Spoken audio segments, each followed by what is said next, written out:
close till I get up. Hai guys, apa kabar semuanya? I hope you sehat selalu dan kenalin, gue Tina dan ini adalah konten pertama gue. Dan kali ini gue bakalan review pemakaian iPhone 13 gue selama kurang lebih 3 bulan. Yang pertama kita akan bahas tentang siapa sih yang gak kenal sama smartphone yang pintar ini? Ya, yaitu iPhone. Perusahaan Apple ini memiliki nama yang unik bukan? Dia identik dengan nama buah, yaitu Apple. Padahal Apple sendiri itu bergerak di bidang elektronik. Dan teman-teman tahu bahwa smartphone pintar ini juga sudah sangat mendunia. Dan beberapa info tentang spesifikasi handphone ini, mari kita bahas satu persatu. Nah, seperti yang tadi saya katakan bahwa iPhone 13 ini merupakan salah satu produk dari beberapa macam tipe di perusahaan Apple. Dan iPhone 13 ini gue beli 3 bulan yang lalu sekitar bulan Maret 2023 dan sekarang bulan Juni 2023, kurang lebih 3 bulan lah ya. Nah, saat itu gue beli handphone ini seharga 14.999.000 dan kalau sekarang sih kira-kira harganya sudah turun ya di angka 12.999.000. Nah, saat itu gue beli di iBox nih. Kalau teman-teman tahu Atrium, spill sedikit ya. Nah, gue beli di iBox Atrium dan saat itu ada cashback aksesoris Rp1.500.000. Ya, di iPhone 13 ini memiliki dua fitur yang berbeda dari iPhone sebelumnya. Dan yang pertama itu ialah bagian kamera di bagian belakang itu diatur dengan diagonal, bukan vertikal seperti iPhone sebelumnya. Dan yang kedua, ada notch-nya yang kini 20% lebih kecil dari iPhone sebelum-sebelumnya. Seperti teman-teman ketahui bahwa di iPhone 12 itu memiliki notch yang 20% lebih besar daripada iPhone 13. Jadi, note yang kecil ini itu yang buat gue merasa sangat suka gitu ya sama iPhone 13 ini. Kenapa? Karena dengan adanya pengecilan dari note ini, gue bisa nonton yang namanya film dari aplikasi itu bisa dengan layar penuh ataupun dengan landscape gitu. Nah, untuk spesifikasinya sendiri teman-teman pasti udah pada baca ya dari Google gitu ya, bahwasanya iPhone 13 ini memiliki yang namanya jenis Super Retina HRD OLED dengan layar 6,1 mm dan juga resolusi 1170 dikali 2532 pixel. Dan iPhone yang saya pegang saat ini itu RAM-nya ada 4 GB dengan internal 128 GB. Dan sayangnya iPhone 13 ini tidak memiliki yang namanya memori eksternal, sehingga limit dalam memori ini pun tidak terlalu besar.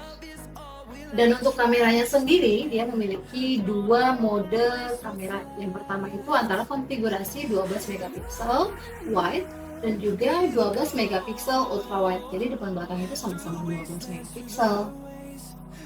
Nah, selanjutnya mengenai kekurangan dan kelebihan yang gue pakai selama 3 bulan kurang lebih ini. Yang pertama kita bahas dari kekurangannya dulu yang gue rasain secara pribadi ya. Jadi tiap orang mungkin beda pengalaman dalam pemakaian. Nah, menurut gue kekurangan yang pertama itu iPhone 13 ini tuh tidak punya yang namanya Touch ID. Nah, teman-teman pasti biasanya suka yang namanya fingerprint. Nah, bagi gue yang sering pakai fingerprint ini tuh sangat tidak membantu ya, karena kita harus pakai Face ID. Nah, seketika kita sedang pakai masker, belum tentu dong kita dengan mudah untuk membuka masker. Kekurangan yang pertama itu tuh Touch ID-nya tidak punya. Dan kekurangan yang kedua menurut gue yaitu kapasitas baterai yang kalau dipakai secara instan itu cepat habis gitu. Dan bagi gue yang memang suka untuk scroll sosial media ataupun nonton Netflix secara instan, menurut gue sih ini kurang ya, kurang banget menurut gue. Nah, kalau untuk kelebihannya sendiri, sebenarnya iPhone 13 ini punya banyak banget kelebihan. Dan menurut gue yang paling gue suka dari tampilannya yang pertama, ini tuh tampilannya tuh sangat slim banget ya. Dia itu mengikuti tren masa kini gitu. Jadi sangat-sangat menarik dan sangat-sangat enak untuk dipegang. Nah, yang kedua, yang gue rasa kelebihan dari iPhone 13 ini adalah desainnya itu lebih minimalis gitu loh. Kayak yang kita tahu ya, bahwasanya Apple itu sebenarnya memang mengeluarkan desain-desain yang sangat minimalis. Dari iPhone sebelumnya juga dia sangat memiliki ciri khas yang memang benar-benar minimalis gitu. Dan yang ketiga, menurut gue, kelebihan yang gue suka yaitu performa. First important is performa.